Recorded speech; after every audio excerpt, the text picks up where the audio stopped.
안녕하세요. 오늘은 여러분 모두의 선생님이라고 할 수 있는 우리 최태선 선생님을 모셨습니다. 인사해 주세요. 안녕하세요. 네, 선생님 이거 보이시죠? 3.1운동 당시에 들었던 태극기를 그대로 재현한 거예요. 그날의 태극기라고 하니까 더 뜨거움이 느껴지는 거예요. 그러네요. 네. 이게 원래 옛날에는 사실은 태극기가 다양했어요. 태극기 왜 달라? 이런 것들은 약간 좀 오해의 소지가 좀 있다라는 걸 미리 지금 말씀드릴게요. 많이 다르잖아요 지금. 그렇죠. 광복한 지 지금 74주년인데 그 74년 전 그 전으로 올라가면 함부로 이런 걸 들지도 못했을 거고 그럼요. 내 나라가 아닌 서름을 상당히 오랫동안 우리가 그렇죠. 겪었던 것이잖아요. 지나온 역사지만 끊어낼 수는 없잖아요. 그래서 그 역사 속에 당연하죠. 그 시간 속의 끝에 네. 현재를 살고 있을 뿐이지. 진짜 우리 김미영 선생님이 지금 이 대한민국의 영향력이 굉장히 세신 그 셀럽이신데 진짜 이렇게 역사를 좀 이렇게 이야기를 해주셔가지고 너무너무 감사해요. 제가 선생님을 만난 이후에 더 많이 생각하게 됐고 아, 진짜요? 책임을 느꼈어요. 되게 나에 대해서 반성도 진짜 많이 했고요. 광복이라는 거에 대해서 진지하게 생각해 본 적이 있었던가 그냥 노는 날로 생각했던가. 네. 그래서 우리 또 김미경 TV 구독자분들과 그러니까요. 같이 한번 생각해 보고 네. 이 생각을 하게 된 거죠. 너무 좋습니다. 자, 그러면 그 다음 이야기를 좀 네. 이어가 주시죠, 선생님. 네. 일단은 네. 우리가 알아야 된다는 것이죠. 네, 특히 이제 네. 일본과의 어떤 관계가 굉장히 지금 험악한 그런 관계로까지 지금 가고 있는데 역사적 맥락 속에서 지금 현재를 바라보는 안목 그런 것들이 있어야 조금 더 이성적이 될 수 있다라는 것이죠. 그러면 이 강화도 조약 이 당시의 상황을 보면은 당시가 이제 제국주의 그렇죠. 시대잖아요. 맞습니다. 그러니까 강한 나라들이 약한 나라들을 서로 침탈하고 차지하려고 하는 것이 일본뿐만이 아니라 그럼요. 다들 그 분위기였고 일본은 거기에 이제 숟가락을 얹어서 다들 그렇죠. 하네. 우리도 아시아에서 우리가 이 정도면은 가장 근대화되어 있는 나라인데 맞습니다. 우리가 할 수 있겠는데 이러면서 막 움직이기 그렇죠. 시작한 거잖아요. 그렇죠. 제국주의 핵심은 뭐냐면 좀 더 자신들이 잘 살기 위해서 약한 나라를 식민지로 삼아가는 거. 그 제국주의 시점 속에서 일본이 선택했던 두 가지 주장이 뭐였냐면 첫 번째가 네. 탈아론, 두 번째가 정한론이라는 거예요. 아. 그러니까 탈아론이라고 하는 건 뭐냐면 아시아로부터 벗어나자라는 거예요. 서구 열강의 어떤 그 무리 속에 우리 들어가야지 수준 낮은 후진적인 이런 아시아에 머물러 있어서는 안 된다라고 하는 게 그들의 주장이었어요. 그게 탈아론인데 서구 열강이 봤더니 제국주의들 식민지를 막 갖고 있는 거예요. 그럼 우리도 식민지를 갖자. 라고 해서 나온 게 정한론이에요. 즉 한국을 정벌하자.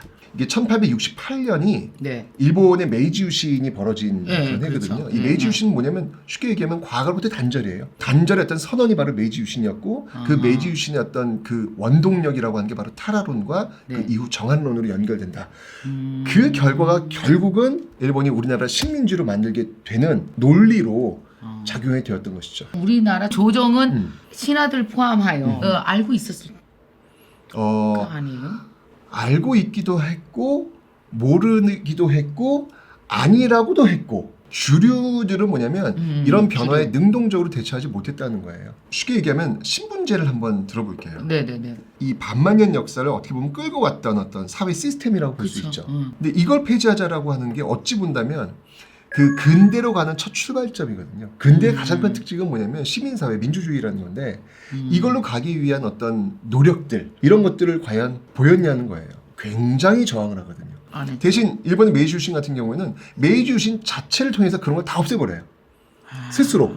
스스로. 스스로. 왜냐면 서구 사회는 이미 민주주의 사회의 모습이었기 때문에 우리가 그걸 빨리 따라가야 된다. 혁명의 어떤 단계를 거치지 않고 그냥 바로 위로부터의 개혁이 이루어졌다는 얘기예요. 빠르게 서구화되는 굉장히 기민한 모습, 민첩한 모습을 보여주는 것이죠. 이러면서 지금의 어떤 일본의 모습의 어떤 출발점 이게 이제 여기서 나오게 되는 거죠. 그러니까 그때는 뭐 인터넷이 있는 것도 아니고 우리나라는 그 일본의 어떤 흑심을 안다라든지 탈아론과 정한론에 대한 어떤 걸 판단한다든지 하는데 업데이트가 안 됐을 거 아니에요. 정부로 그렇죠. 우리나라 조선으로. 그렇죠. 왜냐면 그 당시 우리는 중국 쪽에 눈을 돌리고 있었거든요. 그러니까 이 나라는 공룡처럼 커버린 나라예요. 그러니까 쉽게 빠르게 변화를 못해요. 못하죠. 네.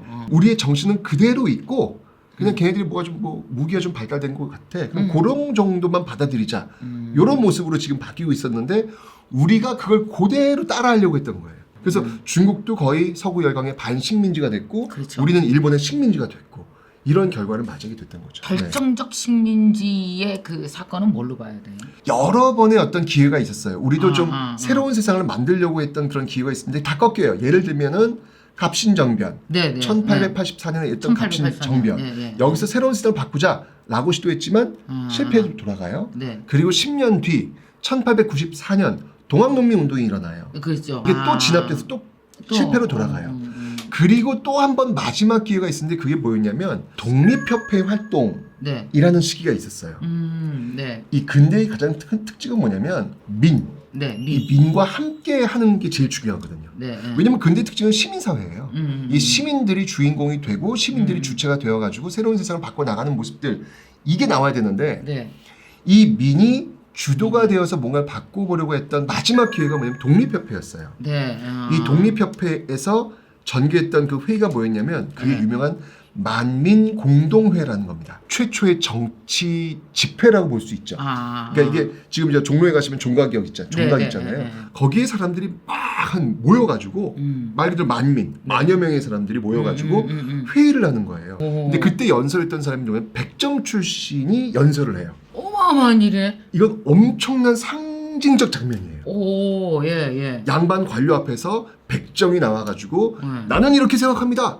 라고 이야기하는 정말 상징적인 모습이죠. 그러니까 이 모습은 지금 우리의 모습의 한 장면, 출발일 수 있는 거예요. 그러네요. 그 모습들을 잘 발전시켜 나갔으면 또 다른 역사를 맞이했을 거예요. 그런데 또 진압을 해요. 진압을 했던 주체가 누구였냐면 그게 황제예요. 대한제국의 시대가 들어온다는 얘기죠. 만민공동회를 통해 가지고 그 주권자가 민으로 돌아가는 모습들이 와야 우리가 근대로 빨리 들어갈 수가 있는데 거꾸로 주권자가 황제로 돌아가는 옛날 모습을 회귀해 버린 거예요. 결국 모든 운명의 키를 황제 혼자 쥐고 있는 거예요. 일본의 식민지로 빨려 들어갈 때 황제가 제대로 못 해내면 그냥 우리는 맥없이 그냥 빨려 들어갈 수밖에 없는 그런 모습으로 나올 수밖에 없었고 실제로 그렇게 된 거죠. 그래서 식민지로 넘어간 가장 결정적인 어떤 모습들이 바로 이 마지막 기회가 아니었는가라는 그런 생각이 듭니다. 몇 번 기회는 있었거든요. 우리가 또 이 말을 조금 구분하고 싶은데요. 일제강점기라고 하는 말이 맞는 건가요? 제가 한번 정리 좀 해드릴게요. 정리해 주세요. 이런 표현은 되도록이면 안 쓰시면 좋아요. 어떤 거예요? 네. 첫 번째. 일제 식민지 시대. 보통 어른들은 일제시대라고 그래요. 우리 그렇죠. 일제시대 때 이렇게 예. 말 많이 하죠. 일제시대 또는 네. 식민지 시대 아. 이런 단어들은 되도록이면 안 쓰시면 좋아요. 이 식민지 시대라는 말이 들어와 버리면 또는 일본 제국주의라는 말이 들어와 버리면 그냥 우리는 수동적인 어떤 존재가 돼버리는 거예요. 오케이. 그래서 이 예. 단어 대신 무슨 단어를 쓰시냐면 아. 일제 강점기. 강점기. 네, 그러니까 강제로. 일본 제국주의가 강제로 점령했던 시기라고 해서 분명히 가치가 들어가는 그런 단어가 되는 거죠. 강제로. 그러니까 여기에 이제 불법적이다라는 것도 그렇죠. 포함되는 거죠. 그렇죠. 그 다음에 한일 합방 많이 쓰세요. 우리가 되게 자발적으로 한 것 같은 느낌이 그렇죠, 드는 그렇죠. 예, 그래서 이런 단어 쓰시면 안 되고요. 한국 병합. 한국을 일제가 병합했다는 이야기죠. 그래서 한국 병합이라는 단어로 교과서엔 쓰고 있으니까 뭐 이런 표현 쓰셔도 되고요. 우리의 어떤 입장에서 본다면 경술국치라는 표현도 괜찮습니다. 그러니까 경술년이 어떤 해냐면 1910년도예요. 네. 그러니까 이 1910년도 국치, 나라의 치욕적인 사건, 이제 식민지가 된다는 이야기죠. 그래서 네. 경술국치라는 단어를 쓰셔도 무방하고요. 경술국치 때 국민들이 엄청 막 울고 막 난리가 났었던 거 아니에요? 특히 이제 지배층들에서는 뭐 자결도 하고, 예, 그랬던 어떤 모습들도 있어요. 근데 또 한편으로 본다면 1910년 경술국치일이 8월 29일이거든요. 그때 3.1운동이 일어나지 않았다는 것도 우리가 놓치면 안 되죠. 3.1운동은 10년 뒤에 일어난단 말이에요. 네. 그러면 이제 좀 약간 의문이 드는 거예요. 아니, 나라가 지금 넘어가는데 왜 3.1운동이 1919년 8월 29일 8.29 운동이 나왔어야지 왜 10년 뒤 3.1운동이 나왔을까에 대한 의문점도 들어야 된다는 얘기죠.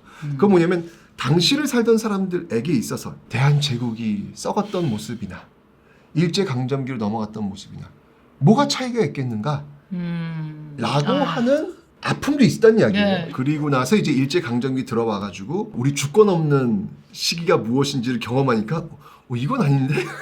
라고 하면서 결국 그 힘이 모아져서 그래서, 터진 게 바로 이 1919년 3.1운동이다. 이렇게 볼 수 그러면 있겠죠. 사실은 1800년대 후반부터 일본은 강하다 조약이요 야금야금 계속 처음엔 요만큼 수출 무역에 관련되는 권한을 조금 가졌다가 농토에 대해서 아니면 뭐 화폐에 대해서 뭐 점점 해서 나중에는 완전히 말도 자기네들 말을 그 일본 말을 가르치고 완전히 나라를 통째로 다 가져간 거잖아요. 선생님 근데 그런 거 어떻게 하세요? 요걸 제가 이제 풀어드리면 첫 번째 강화도 조약은 뭐냐면 단지 조금 문을 열었던 거예요. 이때는 그냥 일본 물품과 우리 물품을 서로 교환하는 물건을 서로 교환하는 그런 단계. 두 번째 단계는 어떤 단계냐면 우리나라의 이권들을 가져가요.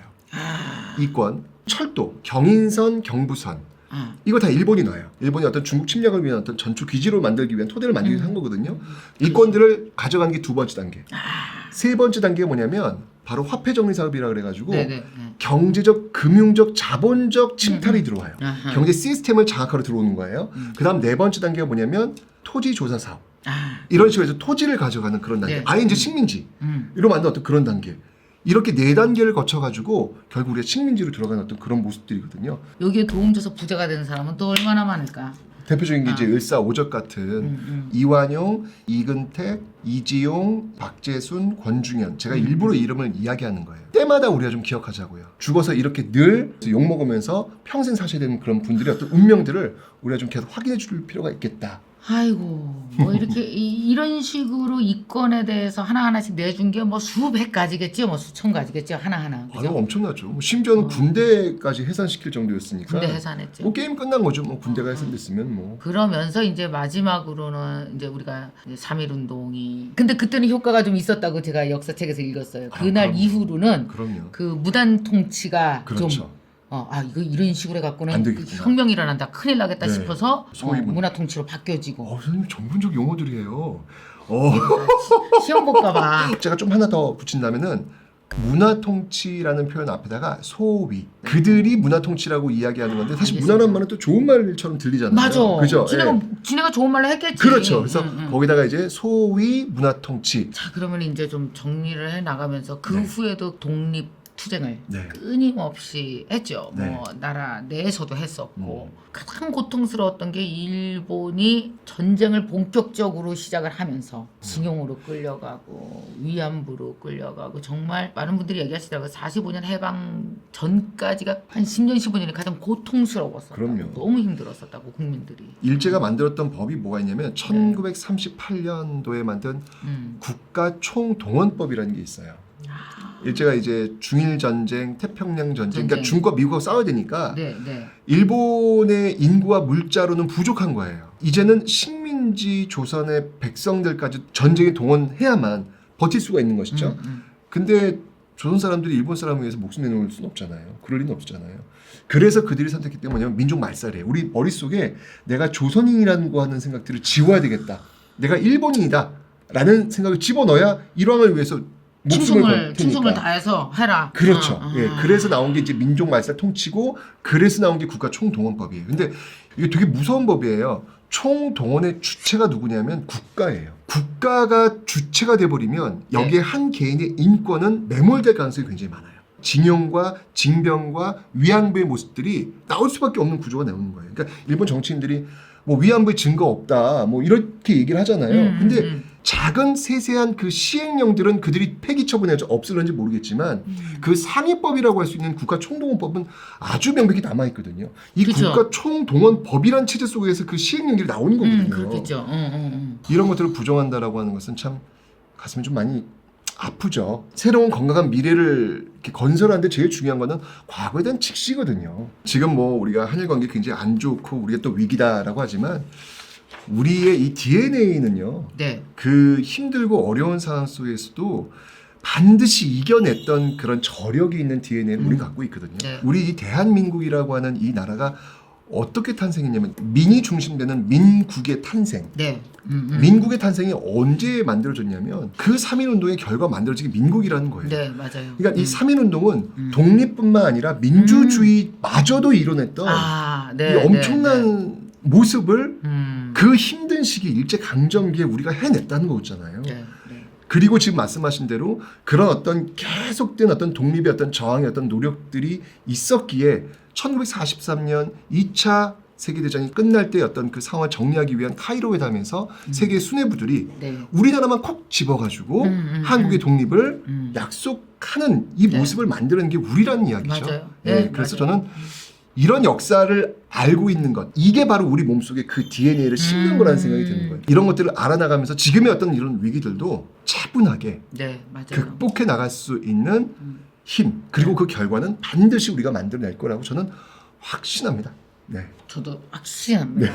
확신합니다. 또 한 가지만 좀 덧붙인다면 역사에서 이런 일이 있었어요. 이 경솔국지로 넘어가지 않도록 하기 위해서 굉장히 많은 저항들이 있었어요. 네, 네. 그 대표적인 게 뭐였냐면 의병투쟁이 있었고요.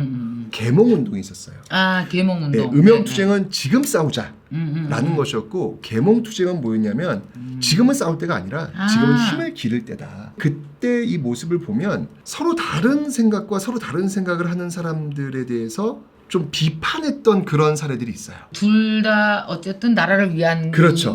발로였지만 지금 네, 네, 이렇게 와보면 네. 경술국치 그 과정 속에서 계몽운동도 맞았고요. 맞았지. 의병투쟁도 맞아요. 맞았던 거예요.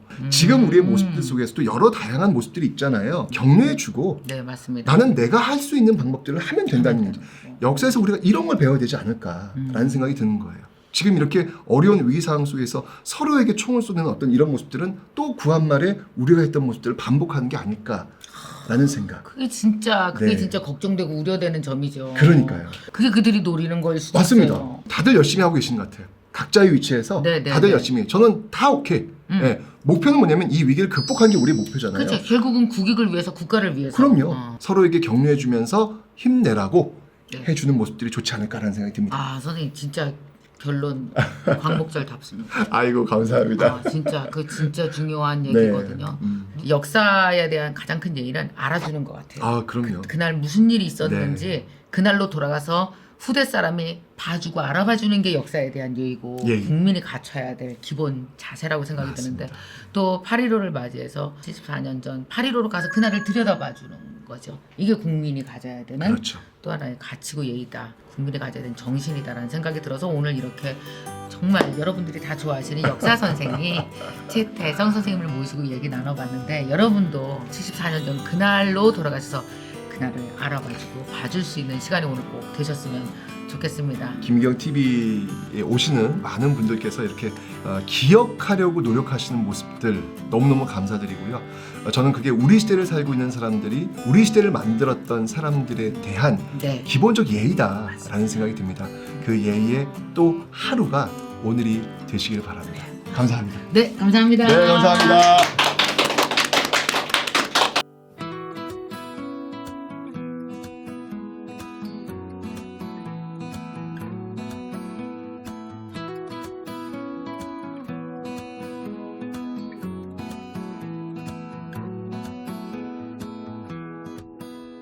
제가 제일 이 책을 반드시 소개해주고 싶었던 거는 뭐냐면 그 정윤 씨 되게 얌전하고 그래 보이잖아요. 근데 사람이 되게 단단한 게 있다는 게 어디서 느껴졌냐면 그 나이도 되게 젊은 사람이 이런 얘기를 한 거예요. 책 속에서 사실 직장 생활은 나한테 다 도제의 과정이었다.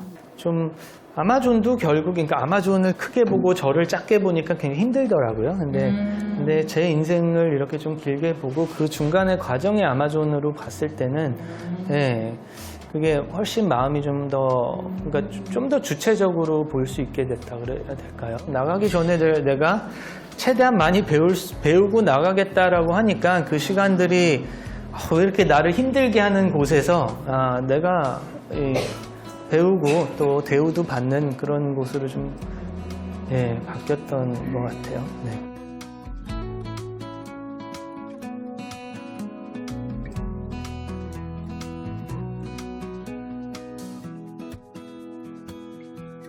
정말 그 안에 자신만의 철학이 있으시구나. 그런 내면의 힘을 가지려면 이 박정준 작가님도 많은 책을 읽으셨겠구나 하는 생각이 들어서 나도 더 많이 책을 읽고 또 나만의 철학을 갖고 나의 길을 걸어야 되겠다 그런 생각이 들었습니다. 오늘 책에서만 만나뵀던 박정준 작가님 그리고 우리 김미경 우리 선생님도 이렇게 마주할 수 있어서 너무너무 감사한 시간이었습니다. 작가님을 만나고 이렇게 어떠한 생각으로 이런 책을 쓰게 됐는지에 대한 그 얘기를 들으니까 좀 더 많이 와닿았고요.